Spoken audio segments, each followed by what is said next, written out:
Bonjour tout le monde, bienvenue, welcome everyone. Congratulations to all of you joining us here today, to our new students, to their parents for helping their students get to McGill. Really happy to have you here, whether you're joining us from Montreal, Quebec City, Abitibi, Gaspé, wherever you are in Quebec. McGill welcomes students from all over the province and from all over the world, and we're really excited to have you here with us tonight for our digital send-off. This is a really special time to be joining McGill. It is our bicentennial. We're celebrating 200 years of fabulousness. So it's a great time to be coming to McGill, yes. Just to introduce myself briefly, my name is Nish. I work as a student recruiter at McGill University, and in particular, I oversee actually Quebec recruitment. So hopefully some of you have seen my face before, maybe not in person this year, but maybe in some webinars and some virtual events. So congratulations to making it to joining us here at the McGill family. I'm also actually, coincidentally, a McGill alumni. I earned a Bachelor of Arts honors degree in anthropology. And actually, as of this fall, I'm also a proud McGill mom because my eldest daughter, Julia, is also joining the Faculty of Arts. So I'm super excited to be here with you. Wish we could meet in person, but this is a great alternative. And looking forward to hearing some of the great advice that our panelists have to share with you this evening. Just want to mention in terms of the send-off, so really the intent really is to help give some advice, in particular as you enter your first year. So this transition period from being a CEGEP student to perhaps, to coming to university, perhaps leaving home as well. So our panelists will be able to give you all sorts of advice, just reassuring you that we are here with you today and at future events that will be coming up and throughout your journey through McGill University. So we're really excited to be here with you tonight. I know that this is also a particular year in that a lot of you for the past year and a half have been studying at home virtually, just like my daughter. Everything's been online, but we really are looking forward to transitioning back into real life. So fall 2021, we are asking students to come to campus, to leave their bedrooms and to come and take some classes in person. It is possible that you might have some classes online as well, but really our objective is to get, to fill as many seats as possible. Of course, always respecting health guidelines, but we really are excited to see students, to see everyone back on campus. It's a really exciting time for that as well. So we're here to accompany you in this transition. Juste à noter que la présentation ce soir va se dérouler principalement en anglais, mais on vous invite, si vous avez des questions, à les poser en français parce que plus tard dans la présentation, il va y avoir une longue période de questions-réponses. Donc, on vous invite à écrire à nous soumettre des questions aussi en français. So let's just jump right in. Just before we head into a short presentation by my wonderful colleague, Gilbert Lynn. Just a quick hello. So we have with us Gilbert Lynn from Campus Life and Engagement. We have a wonderful student, Camille, who is joining us this evening. Let's see, Camille, who, I'm sorry, I have to look at my notes here, but who is entering her third year this fall in anatomy and cell biology major with a minor in neuroscience. She moved to Montreal from Quebec City, where she spent her childhood after moving here from France at the young age of 5. So she's with us this evening. We also have Sarah, who is in her second year, who holds a position of VP Internal for the Student Society of McGill Undergraduates, also known as SMOO. And she will be sending emails to you weekly. This is what my notes say, weekly, regarding events happening on campus. And she's your go-to person to contact if you have any concerns about students' rights or you're looking for information about student involvement. And also with us, her wonderful parents, Mark and Stephanie. Thank you for joining us. So proud parents of a very involved McGillian. So studying, oh, and I forgot to mention, Sarah's studying English literature and gender studies within the Faculty of Arts. So excellent. We will head over now to a little short presentation by Gilbert. And actually, I'll ask just a reminder to all of us to turn off our cameras while Gilbert is presenting and sharing his screen. Thank you. I'm just very selfish and I like the screen to myself. But before we get to our presentation, so welcome everybody, good evening. We have a poll, I believe, to do as well. So could we launch the poll right now? So what would you like to learn today? So we just want to know a little bit, what do you really out of from this presentation? So take a few seconds, maybe we'll give it 10 seconds or so, and then we will close the poll. 5, 4, 3, 2, 1. All right, if we could close the poll and share the results with everybody. Okay, so tips from current parents and students, preparatory ideas for the fall semester, making the most out of the McGill experience. So I will do my best to try to address some of it throughout my presentation, as well as rely on our wonderful panelists to answer those questions. So I will be sharing my presentation right now and get started. So hi everybody, my name is Gilbert. Again, I am the manager of orientation and student engagement at Campus Life and Engagement. So really happy to have you here today. Welcome, welcome to the McGill family. Before we get into kind of the meat of the presentation, I'd just like to give a quick shout out to our hosts today. So the McGill Alumni Association. I feel like a lot of the times we talk about alumni or the Alumni Association, we tend to think it's for just graduating students or senior students. Well, that's actually false. There are services and programs in place to support students and parents, new students and parents like you, from helping them navigate the transition to university, like this event, and also providing parents with the opportunities to connect with other parents. And if you'd like to discover, all of the different ways the MMA can support you, please visit their website over there. And I believe you have the handouts to the presentation today. Okay, and who is Campus Life and Engagement? So who are we? Well, we're kind of this first year office, so to speak. So we were actually called the first year office before. So our mission is to support new and returning students' integration into the McGill community. We're here to support your, so new students, academic and personal success, as well as promote and encourage co-curricular involvement. So involvement on campus and engagement on campus to, help you develop new students' capacity to make positive change on campus and in your communities. So if you're interested, please visit our website where it documents all of our different programming. With that being said, though, we do have a concentration or a focus on first year students. So I always like to show this kind of drawing. This kind of represents you as a new student and your student life cycle. So we're really focused on the pre-arrival portion, as well as kind of, again, the transition into McGill University. Okay, so I've been struggling a little bit in how to present some of the content that I'm about to show you. So instead of me telling you some of these wonderful resources, I actually enlisted 4 past and present students to go through some of the wonderful resources available to you as a new McGill student. So I want to introduce my first kind of little helper, and her name is Caitlin.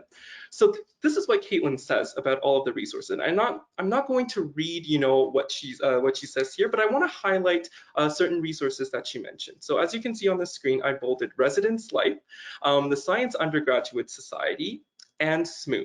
So I'll dig a little bit deeper and show you, how is that connected to the new student experience. So for Caitlin mentioned the Student Society of McGill University, which today we also have Sarah joining us. She's also from SMOO. She's the SMOO BP internal.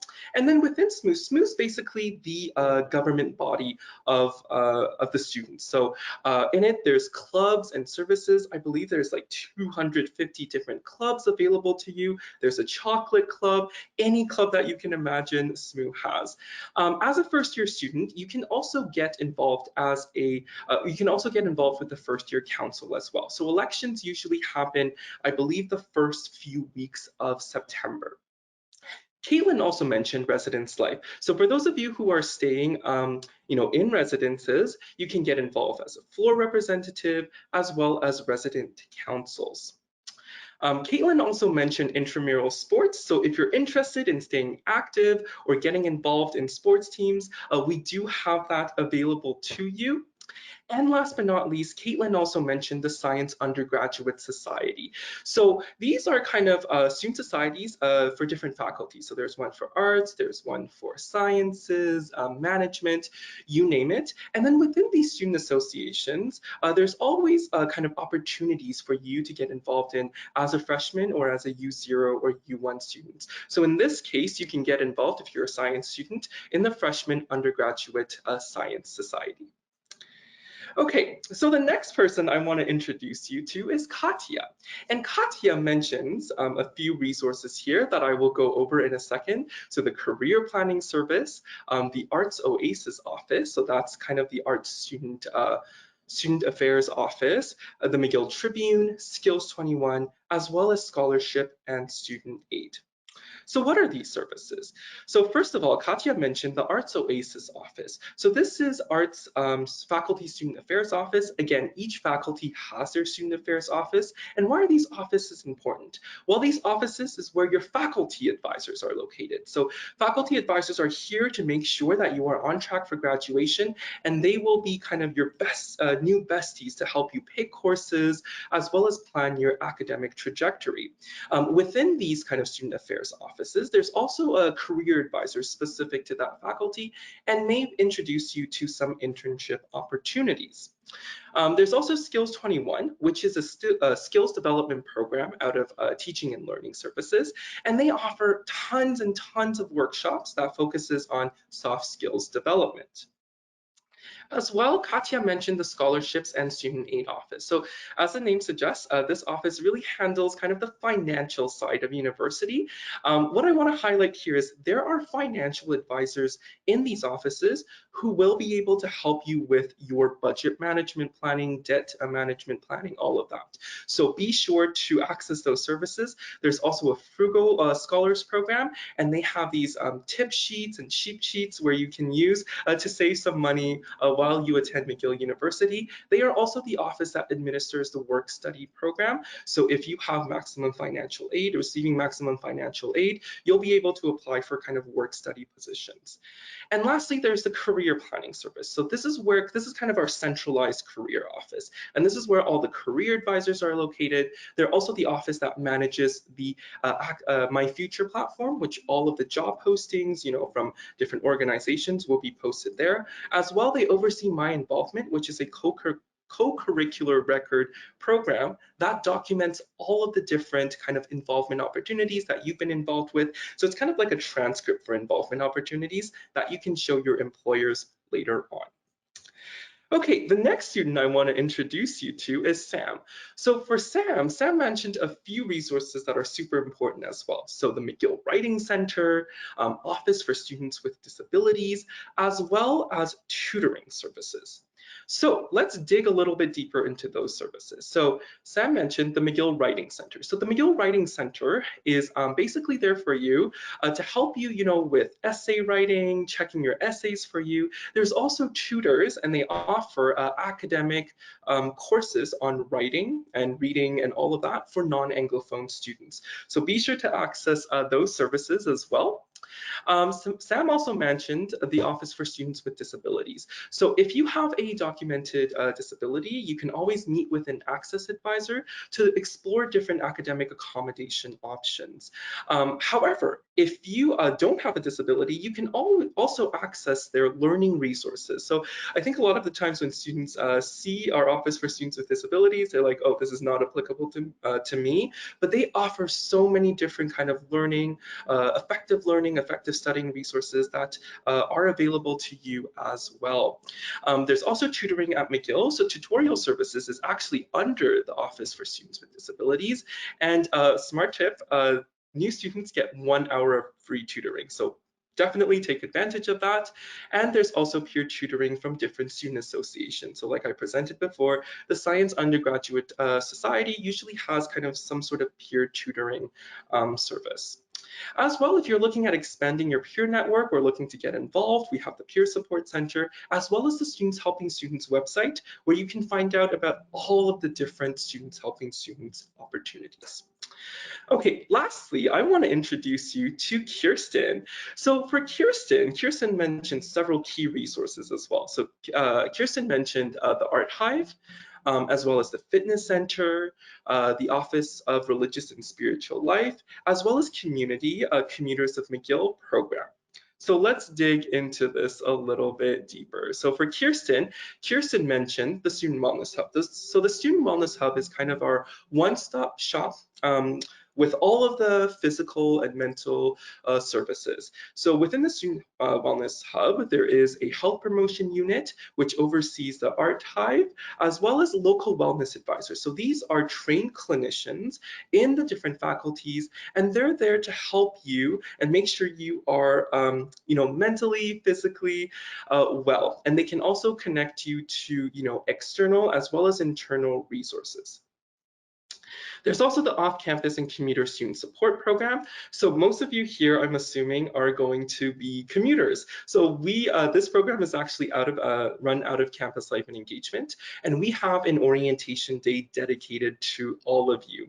As well, we have a year-long program called Community, Commuters of McGill, where we plan really, social connection events for commuter students, as well as create resources and toolkits for you to, make the most out of your time here at McGill as a commuter student. And lastly, we have a Junior Connectors program. And again, this program is for first-year students to just help you, get involved first as a commuter student.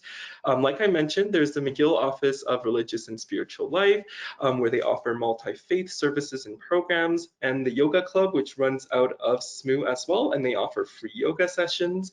And lastly, the Fitness Center as well. So the Fitness Center will be opened this coming year. All right, I'm also a McGill graduate, and this is my advice to you. So, we're here to support you. You're about to join this wonderful, wonderful community, and please know that there is a place for each and one of you. Be sure to access many of our different wonderful and fabulous services and resources. So I'm just going to highlight some here. This is kind of like a summary slide, but for first year supports, we have the McGill 101 online module, which you all should have access to right now. We have the pre-arrival webinars. They've started starting May. So on different topics around housing, academic culture and whatnot. So be sure to sign up for those.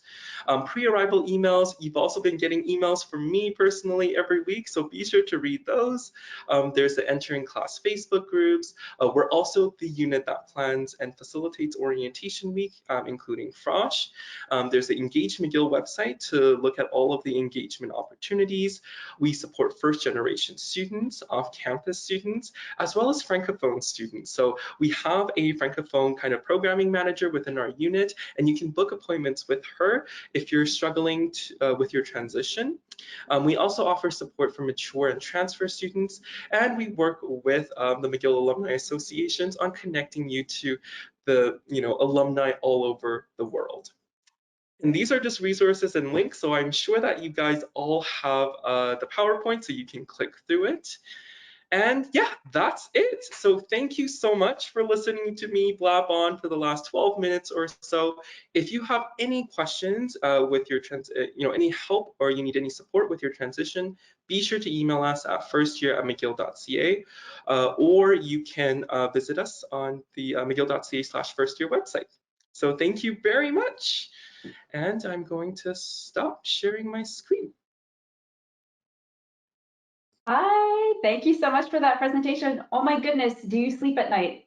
There's so much being offered. I don't. This is what coffee and espresso shots do to you. Oh, thank you so much. I'm always so impressed to see how involved the students are, to see all the activities, all the commitments that they have outside of studying. And on that note, I want to invite everyone back. So invite back Sarah and her parents and Camille, and remind everyone that if you have any questions, now's the time. Don't be shy. You can submit your questions in the chat. and I'll be able to see those questions, and I'll be happy to pass them along. But in the meantime, I'd really love to hear just a little bit, in fact, about some of our students' involvement, if any highlights, any in terms of extracurricular research, anything that you've taken part in. I'll actually start, if I could, with Camille, if you want to share some of your experiences. Yeah, well, about the McGill clubs, well, I'd say that I went back to my parents during the pandemic, so I actually have only been to the McGill campus for one semester. But what I really liked, I was like a young science student, and my courses were very, very heavy. And what I really liked was the NTCs, the note-taking program that is part of the Science Undergraduate Society. So that's really a super useful resource that I really suggest to any science or even art student. I'm pretty sure they have something similar. So I'd say that's the most useful resource I'd suggest. Thank you. How about you, Sarah? So we know where you're involved with SMU. Do you want to talk a little bit about that? Yeah, for sure. So yeah, I joined SMU this year. I was elected as VP Internal in April. And basically what SMU does is we are here to represent student rights. So to make sure that McGill is being held accountable and making sure that you are getting the education that you deserve, along with all of the added benefits. So personally, my role, I'll be organizing a lot of events on campus, the popular events such as like Four Floors, which is our Halloween event. We have like FACO, which is like a week-long, like really fun event with all the faculties. And also I'm in charge of communications, so I'll be relaying all the information that you might not have easy access to. I make sure that you will be getting that information, and that's what SMU does. We're here for financial support. We're here for making your experience at McGill campus as fun as possible with all the clubs and services. We run a lot of campaigns, things that you care a lot about. We represent that to the McGill administration. So that's kind of what SMU does in a nutshell. And could I ask, how was it this year, running, campaigning to be part of SMU during the pandemic, being online? How was that for you? Yeah, it was pretty tough. I'm not gonna lie. I ran unopposed, so it wasn't that difficult to get the position. I kind of just won by acclamation. But for some of my friends that did run, it was definitely strange. There wasn't like, of course, when it's online, there's not as much participation, but like it's so easy to still reach out to people through like technology, and I think that McGill and SMU have done a really good job of using what we have at our disposal, like today with this like webinar kind of infrastructure, to still have that experience. This was my first year at McGill. Everything was online, and I still had a great experience and got involved in so many things because of this like great infrastructure that was developed. So I can't wait to see like in person all the things that you can do as a student. Absolutely, thank you. So actually now I'd like to speak with Sarah's parents. I'm curious how you feel about Sarah being involved, like in SMU. When she was going to McGill, were you concerned about her finding a balance between academics and being involved in extracurricular other activities, or what's your position on students finding time to do something other than studying? I think it's really important to reach out and participate in certain groups, and Sarah's always been very active in that, even prior to McGill. So I think you do need that balance, because the university life should not only be the courses that you take. I think it's about the whole extracurricular life that it provides, and McGill certainly has so much to offer. So we're really proud of what she was able to do, and clearly it helped shape you more than just the classes themselves, I think. Mm-hmm. Yeah, for me, it was Sarah's first year. Well, online, for sure, it was very difficult and different for everybody. But what she came to us and said that she could have a position with SMU, at first we're like, okay, you're full-time students, like, how is this going to work? And she really wanted to get involved, and she's shown us that she can really do it all. Like it's I find it's pretty amazing that university can offer a student a full-time position, keep on going to school, and making the university student life better. So it's win-win. Absolutely. I entirely agree with you. And I think especially in particular, I think for commuter students, it's pretty easy for commuter students to just go to class and you know, just miss that whole side of what McGill has to offer. So getting involved, I think, you know, it's really interesting to find that time, because it teaches you all sorts of soft skills. You know, Sarah was mentioning sending communication, so obviously you're developing communication skills. So there's so much that you can gain from being involved. So I don't see any questions, so I'm going to continue with the questions that were submitted before. But just a reminder, if you have any questions, please submit it in the chat. We'll be happy to bring them to our panelists. So let's talk maybe a little bit about maybe some advice on choosing classes and maybe connecting to academic advisors, because I know students started registering for their courses, but they might still be hesitant about some of their class choices. So maybe I'll start again with Camille with some questions about course registration. Any tips and tricks?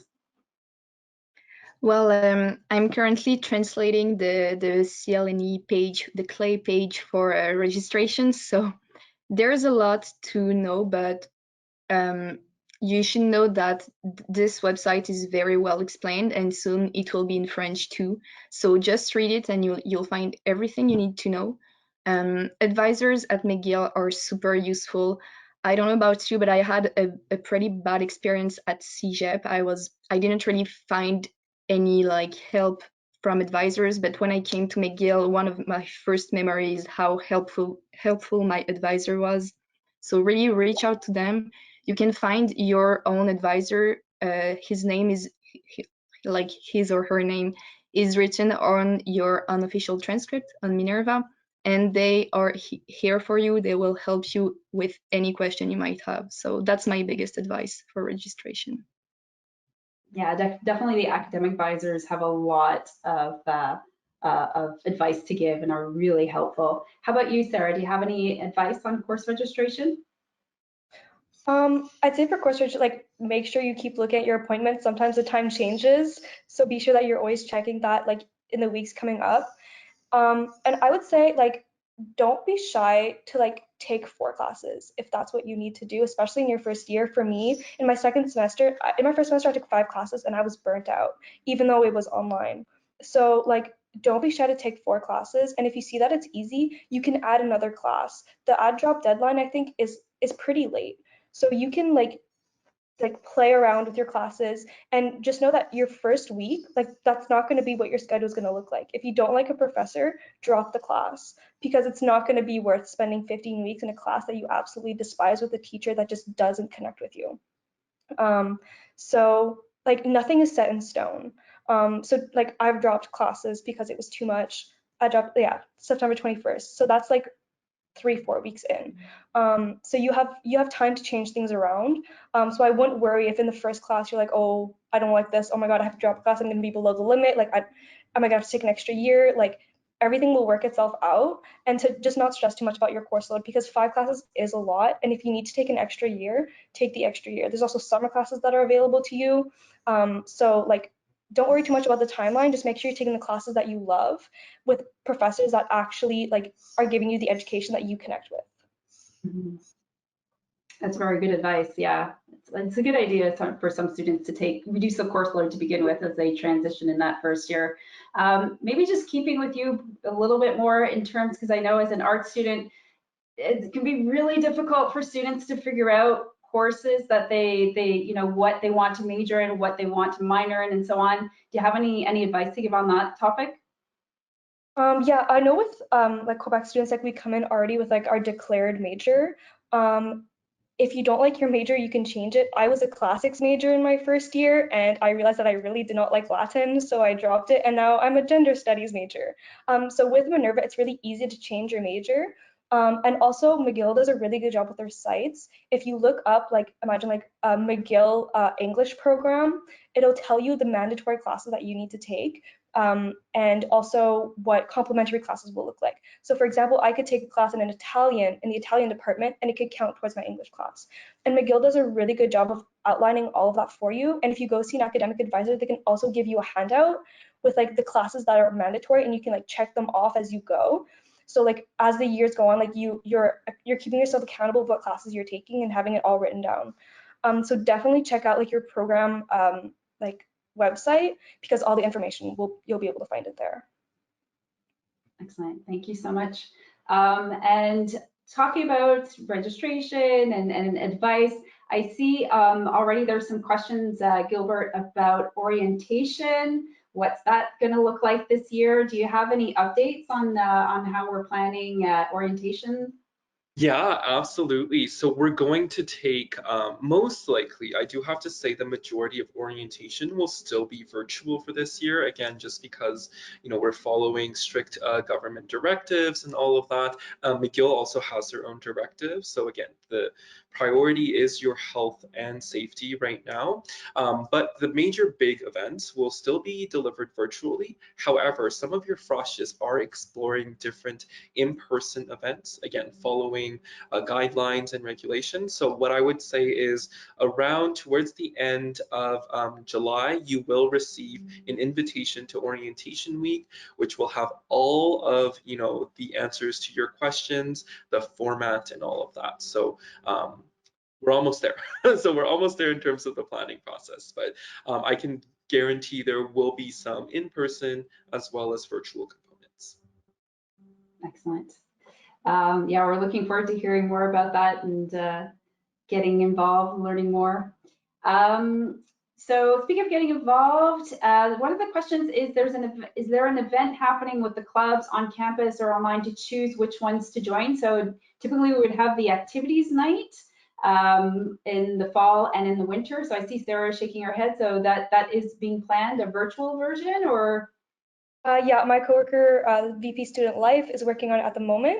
I believe the dates are being finalized at the moment. It's going to be sometime in mid-September. We're looking at a hybrid version of that, but yes, you'll have like all the clubs, or about 200 clubs that are going to have like either real booths or virtual booths.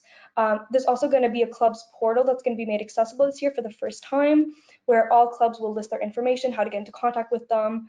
And all that will be made accessible to you, so you can choose pretty much anything you want to get involved in. And if there is a club that interests you and that doesn't exist, there's a super easy process to actually create a club through the SMOO website.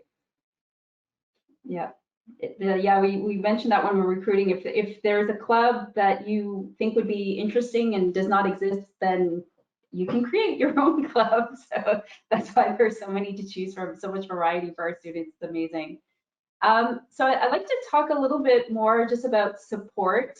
I know this year in particular has been a year where we've really had to support our students, whether it's our students at McGill or our students at home through these challenging times. So perhaps turning towards our wonderful parents, Mark and Stephanie, in terms of any advice you have to give to parents about supporting their new McGill students through their first year. I mean, we all lived through this for the first time. We all learned as we went along, so we all sort of had to adapt. But it was definitely hard to see, our daughter so excited to start her university life, so excited to get onto campus and be forced to stay at home in front of a screen. So, I mean, I don't know what kind of support you can provide under those circumstances. I know McGill was very good at supporting their students. I know Sarah had access to some pretty tremendous resources within McGill to help with that. And we just tried to do whatever we could, but we actually felt really bad that she was denied that once in a lifetime opportunity, really. So I think for the parents that are on the line now, I think they're going to be experiencing their kids through a hybrid approach, which is certainly better than what Sarah had to go through. So I trust it'll be a better experience. But despite it, I just heard Sarah say that she enjoyed the experience nonetheless. So I think despite that, it's often encouraging for these parents with their kids coming into a better, hopefully, system than what she had. And I think also it's we were very much helicopter parents in high school, and CJIP you start letting go. But I think it's important that we've learned this year with Sarah is just to listen to your kid, and you know, it's different for them. I find everything is so competitive now, like from our generation already, and you know, when she came and says I need to drop a class, it's something that, you know, before we'd be like, oh my God, you cannot drop a class. It's terrible. Like, but no, I mean, you need to listen and really, I think, support your kid through. I mean, McGill is known to be one of the best universities, and the work comes with it. So support your kid and what they're telling you. I think it's very important to change a little bit how the relationship goes from like a high school. CJEP university is a whole different level of relationship with your kid. Mm-hmm. Yes, good advice. Good advice to follow for this September for me. So let's see, getting back to Camille. So you've been at McGill now, you're entering U3. So someone's asking, is it hard to take a 300 level course in the first semester? What do you think about that? Well, it really depends on your major, but I'm personally in the biomedical science group, and I don't think it's really possible to take a 300 class in your first semester just because you have so many prerequisites the first year. So most of the time in the biomedical science group, almost every major is taking the same courses. At least 4 of your courses each semester will be in a very, very big group with really everyone. And then in your second year, you'll really start being able to take the classes you really like, and you're choosing yourself between a huge list of classes, which is really nice. But during the first year, I'd say really try to do all your prerequisites as soon as you can, because this way you'll have even more liberty in the following years. But again, it really depends on your major, and you can talk about this with your program advisor if you really want specific advice. Mm-hmm. Yes, that's true. I mean, no matter what you're studying, there's always your list of core classes that you want to try to get through as quickly as possible. But in science, certainly, particularly in science engineering, you have a lot of prereqs that you have to make up in that first year. For me, for example, during my first year, I wasn't sure about my major, my minor, so I really did all the core science classes. And then this year, I think I had maybe 2, 3, or 4 mandatory classes, but all the rest were only science courses that I really wanted to take, and I really enjoyed, you know, being able to choose between those classes, which I wouldn't have been able to do if I didn't do all my core science classes before. So. Mm-hmm. So sticking with course selection, maybe I'll just stay with Camille for a little bit longer. Someone asking about elective courses. Where can I find the list of electives offered for the fall winter? Yeah, so I asked myself that question before because I was like, what are elective courses? But the answer is very simple. You can take any course, any course you want. You can go in the Department of Spanish and take a Spanish class if you want. So really, you can just go anywhere. I think maybe there are some restrictions, but if there are, you'll see it in the course description. So really go wide, go with your best interest. You can even use the SU option if you don't want the course to affect your GPA. So yeah. Yeah, SU, that's the satisfactory, unsatisfactory, so it's a little like pass fail. So yeah, those are really great. And I think the elective courses could be a great opportunity for you to challenge yourself, to take something that's completely outside of your comfort zone, just to try something out. How about you, Sarah? Do you have any advice in terms of electives, of course rigor? I personally have not taken any electives because the way that you sometimes will like schedule your degree, like you'll have like, imagine if you take 2 majors like in a minor, you won't have any room for electives. So make sure before you take an elective that the way you're constructing your degree, you actually have room for it. I know some schools like the School of Management, like you have to take electives. So it's also something really important to look at before course selection to make sure that you're respecting all of the like the prereqs of your program. But yeah, I definitely recommend like looking out and like seeing what else you could do, because maybe that could turn into a minor and you found like a whole new passion. And you know, if you're studying science at university, it's because you love it and that's going to be like your career. But also this is like your last chance to explore a little bit. So you know, I have a friend who's in computer science and he took a music class, and for him it was such a fun experience because you know he's coding all day, but then he has you know like a chance to learn about Baroque music. And McGill offers like these really great classes, so don't be shy to like explore a little bit, especially like, in your first year. It's a bit more fun. So yeah, that's my recommendation. I took that music class too. It was fabulous. It was super interesting. So it's been around for a while, that class. Okay, so slight change of topic. Textbooks. So any advice to give on where to get your textbooks online, ways to access affordable, maybe more affordable options for textbooks? Anyone have some advice on that? Me? Well, I have a ton of textbooks to buy each semester. It can get expensive, but I'd say that in CEGEP, most of the time I didn't really find the textbooks useful, but in university, honestly, it's become like a Bible for me. For each course, I have my big textbook and I can rely on it. So I'd say that it definitely is a great idea to have a textbook, especially because if you take a mandatory class and you don't really like the way a professor is teaching the class, it happens, you always have another resource to go to if you need a second explanation. To have affordable textbooks, I think, if I remember well, James at McGill offers second use textbooks, so that's a great way to have something more affordable.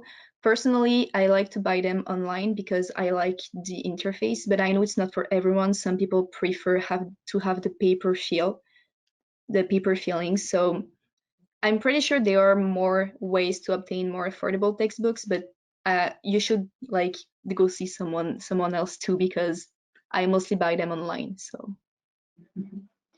yeah, I believe there's the SMU marketplace as well, where you can also get, I guess, some secondhand books, I suppose. Correct? Yeah. Okay, so let's see. Maybe just getting back a little bit to advisors. I'll direct this question actually to Sarah. In terms of connecting to an advisor in the context, whether it's, I guess you've only connected online. Were you assigned someone? How did it work for the Faculty of Arts in terms of finding an advisor? Yeah, it was a little bit more complicated for me. I had trouble finding an advisor. They're kind of really booked. So what I would do is actually just talk to my professors. In the Faculty of Arts, especially in English, I found they're super approachable and they have been there for a while and they've seen a lot of students come and go. So in the case where all of like the advisors like are booked, which very well could happen because there are only a few advisors and lots of students, you can always reach out to your professors. I know for me, when I was thinking of doing English honors, you reach out to a professor and they know the program inside out, and they're always there to help you and to also give you connections if they're not the right person. So that's your go-to person because you see them 2-3 times a week. So if you have any questions about the program that you're in, they're also a really great resource, and they're always happy to see you come into office hours. The amount of times I've had a professor say like, "Thank you for coming," like, I don't want to just stare at my screen like all day. Like, it also promotes interaction with your professors, and it'll make you appreciate your program so much more. Thank you for bringing that up, actually, because that's something I think is really important to talk about, is the connection to the professors. Because I think some students, I remember in my first year being rather intimidated to go and speak with my professors. But so your experience, even in your first year, the professors were really open and happy to see you. Yeah, absolutely. And like, even if you're thinking like grade wise, some professors will like literally tell you what they want out of your paper. So like, don't be shy to like go, like, they're there for that. They have scheduled office hours for a reason. And even if you're shy, like, I remember the first time I ever went to office hours, I was like, like this is my first semester, like I'm really like shy, I'm nervous, and they're like they will hold your hand and help you throughout your first semester. Like university is not like your high school teacher said where they're going to be super strict. Like they are so nice. Like a lot of them I'm on like first name basis with, and like it's just a really chill environment. So like don't be shy to go see them out, even if it's just after class for like 5 minutes. Be like, hey, like my name is Sarah, I'm in your class, like I love what you're teaching, and I look forward to like working with you this semester, because that will create like a bond between your professor, and it might help with your grades. It's true. How about you, Camille, being in science? Did you have a similar experience with your professors? Well, I don't know if it's really like that different between arts and science, but I remember that during my first year, most of my classes were very, very huge. Some of them had like 900 students, and the professors would change every 2 weeks. So I didn't really have the time to connect with them, but I do remember that there are a lot of TAs, the teaching assistants, which are upper year students, which like they give tutorials most of the time, and they're often like more available to answer your questions, and they've been very useful in the past. So I feel like if you feel like that you don't really know the professor enough and you don't really see him often, don't hesitate to contact TAs. They often have a lot of experience about the course, and they'll be happy to answer your questions. Yeah, the TAs are very helpful as well. That's true. Okay, so getting a little bit back to student involvement, there's some students who are curious to know how you manage to balance academics and your student involvement this year, Sarah. Yeah, don't do what I did. I joined like 3 clubs right off the bat when I joined McGill, because I was like, oh my God, I'm so excited, like all these clubs. So like I joined the Model UN Club, I joined the Poetry Collective, and like the newspaper. And I was just like, I'm gonna do everything. Yeah, don't do that. Stick to like 1 or 2. Try to like find like your niche, whatever you're passionate about. Of course, like I highly recommend getting involved. That's how I've met like some of my greatest friends. I joined SMU because of a friend that I met through Model UN who was like, you would be great for this position, you should run for it. So I did, and now I have this amazing position where I get to help students, and it's all thanks to meeting him. So I would definitely recommend getting involved. Just know your limits, because you do have to put school somewhat first. And if you're balancing 3, 4 extracurriculars, something's gonna give, and you don't want it to be your mental health. Especially in your first year, you're adapting. Everything is so different. It's really intimidating, and you're trying to meet all these new people. So I would recommend, stick to 1 or 2, see what you like. Don't be shy to drop a club if it's not what you like. Go to activities night, talk to the people that are in the clubs, because as much as you might like a club, if you don't like the people, you're not going to stick with it. So yeah, moderation is my suggestion. Yeah, it's good. I mean, activities night, you can give your email to a bunch of clubs and receive the information and make your decision later on, right? You don't have to decide right away. How about you, Camille? Do you have any suggestions on balancing academics with other activities? Well, I think for me, I did a bit of the opposite as Sarah. I wish I'd have been more involved at first. So I was very cautious when I started university. I took only 14 credits for my first semester. I told myself I'd only focus on school. Then at the end of my first semester, I started volunteering at the hospital until the pandemic. And since then, since I haven't been involved enough before the pandemic, I've had trouble to get involved more at McGill, which I wish I'd have done more before. So I think the best idea would be to be like in the middle of Sarah and me and try 1 or 2 clubs, start slowly, and as soon as you see that your first semester is going well, get like in touch with everything, and then you'll find your own pace and you'll be happy. Thank you.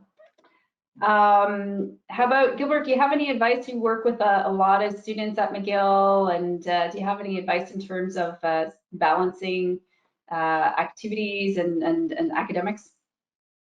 Honestly, again, like what Sarah and Cami were both saying, start slow. I know that the excitement of trying out different things is very luring the first few weeks, but we all know this. We see students sign up for, when I started, 10 years ago, I think I signed up for 20 clubs in the listservs, and then I just slowly, and throughout the weeks, so you drop one, two, drop a few afterwards. But yeah, it's really all about balance. I would say really, this is a huge transition, right? You're not just transitioning academically, you're transitioning, mentally and all of that. So start slow, and then keep going forward afterwards. I do want to put a quick plug in though. In Campus Life and Engagement, we do have kind of a subunit that does it's called a Getting Involved service, and we have peer leaders who will walk you through your involvement plan with you. So definitely we'll put a quick link in the chat, and then you can sign up and then meet with an upper year student who are what we call involvement experts, and they will run through all of the first year opportunities with you, and they will be the one to tell you, maybe you're doing a little bit too much, and then really focus on, I'm sorry, there's construction going on in the back because we're in Montreal, so if you hear that, just ignore that for now. But yeah, so definitely check out that service, but yeah, take it slow. There's no right way to do it. As well as you can see, Cami and Sarah have polar opposite experiences. So just take it easy. Take it easy for now. Yeah. Very true. All right, bringing a question to the parents. Just curious about keeping your student motivated. Do you have any advice? I don't know if you needed to help to keep Sarah motivated, but maybe not. The opposite? No, no. We actually were. It's hard because she was very motivated when she got into university, and I think the only bigger discussion is when she decided to change her major, which again, family discussion and explained to us why she was, and we saw her struggling with the Latin, and at first like she was so excited, but then it was like it's hard, it's hard, and we talked about it, and she came up with a plan, and yeah, again, listening, supporting, and just do what you can with your kids' limits, and so that's what we did. Yeah, I think grades are incredibly important, but they're not everything. And I think it's all about balance, as many of you have already said. So I think in Sarah's case, very driven for high grades. And so we didn't have to motivate her whatsoever. If anything, it was more about, managing the expectations. I think especially as a first year, and especially under these circumstances, I think there really had to be a level of managing expectations. And so that wasn't an issue for us. Yeah. Motivation there. McGill does tend to attract a lot of students who are highly motivated, I will say, having worked with many of them. So let me see, would you have any advice in particular, anything you haven't had a chance to share with parents that you think would be really important, an important message to send out to parents? I think what you said earlier about listening to your child, and what Gilbert said as well, that it is a transition, but it's also like a mental transition as well. So I think as a parent, you need to be sensitive to all of the changes that they're going through, and be a little more sensitive to listening to them. At least that would be my advice. Short and sweet. Yeah, I think so too. It's adaptation. You adapt as a parent of a university kid. You try your best, but I think, yeah, you're right. At the end is just about listening, having a conversation, and I think at some point also letting go. It's not easy, I'll say, but it's having to let go. You need to let go a little bit. And they might make mistakes, and they might not, and they've got to start learning. They're young adults, and this is the place for them actually to do it in a safe environment. And we've learned that with her, but it's been great. We're very happy that she's there, and she's flourishing at McGill for sure. Definitely lucky to have her. Excellent. So I see the time is running out. So I'd like to ask. So I just asked the parents for some last bits of advice, some important information to pass along. So before getting to students, maybe over to Gilbert, do you have any sort of last advice to give over to students who are coming into McGill for their first year? Honestly, have a fabulous time. I was about to say something else, but have a wonderful, wonderful time. I mean, you are super lucky. Sarah and I had actually touched base a few weeks ago about the first year council and the first year stuff.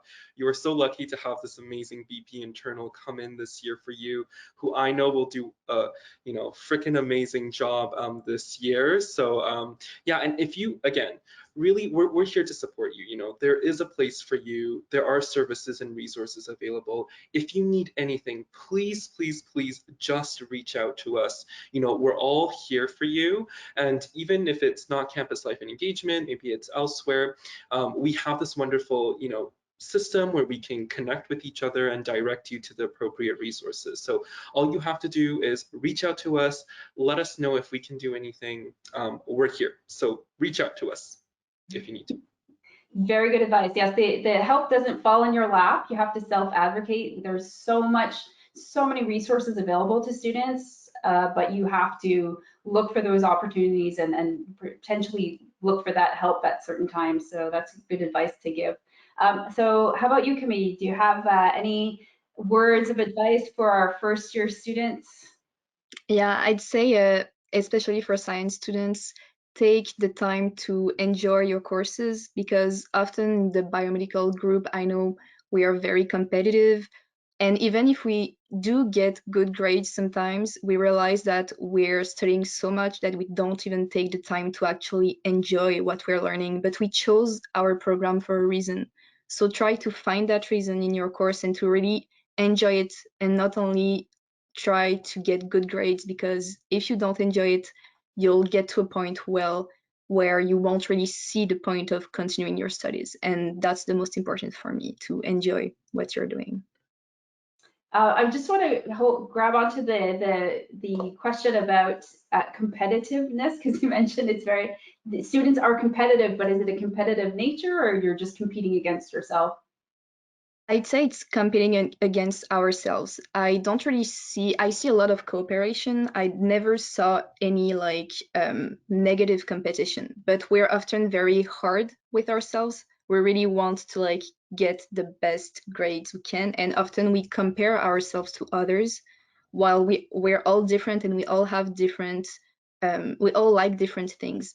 So it's really to remember that you're not here to get the best grades you can. You're here to learn, and you chose this because you like it. So try to find what you like in your courses. Mm-hmm. Yeah, that's good advice. And really wanted to grab onto that, because it is something that we hear, that we're asked sometimes, is it true McGill's really competitive? And the feedback that we get from students is that students are quite collaborative, actually. It's really cool. Yeah, definitely. For me, it's really competition with ourselves.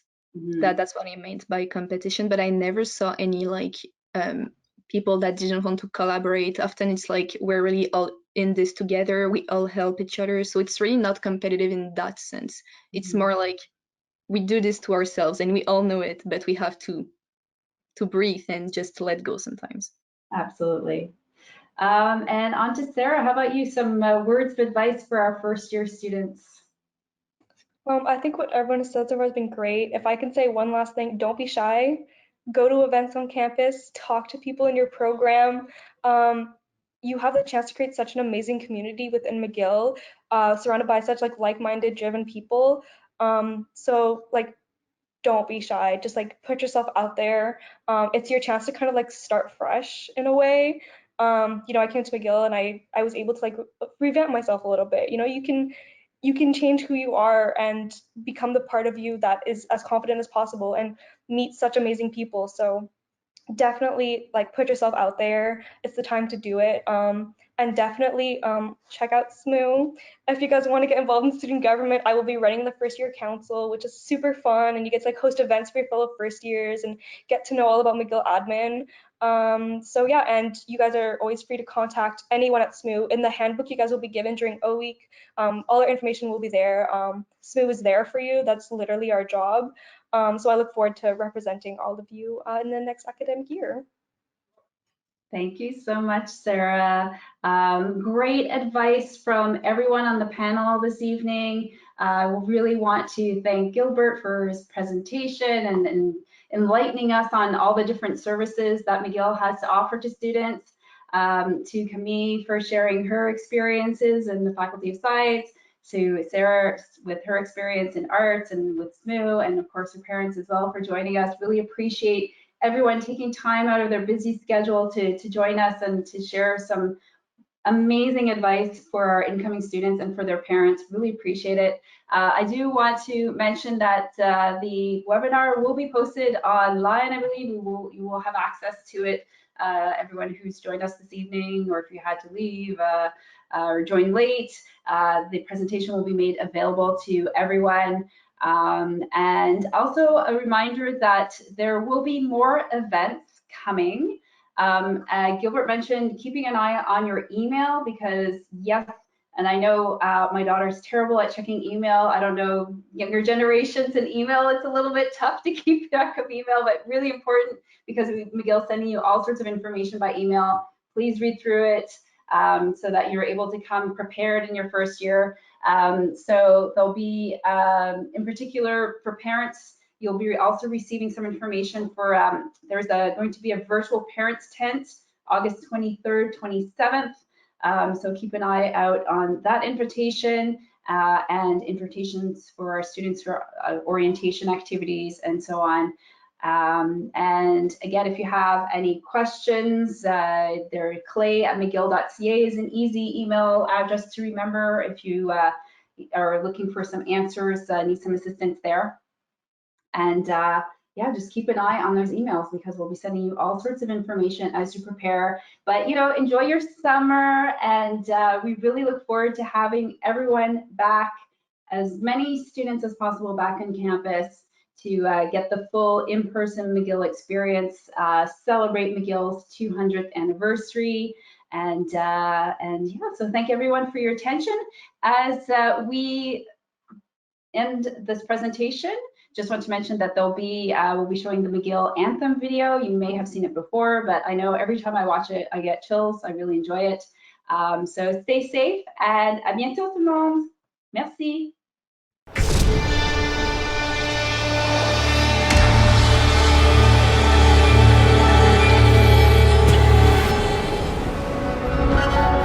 Born from a will, made here by dreamers and risk takers, by makers and big thinkers. Through trial and error, we face what's ahead, staying true to the voice that never fails us. Keep learning. We were made for this, made by lamplight and late nights, by salut and goodbyes, by questioning everything and feeding our curiosity, by testing our resilience, by finding our limits.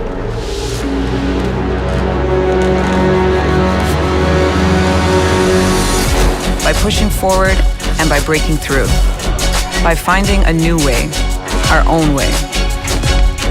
We're made where ideas are built and built upon,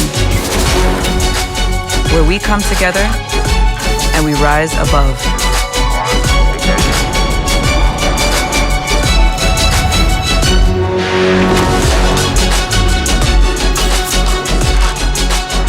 We are made by McGill.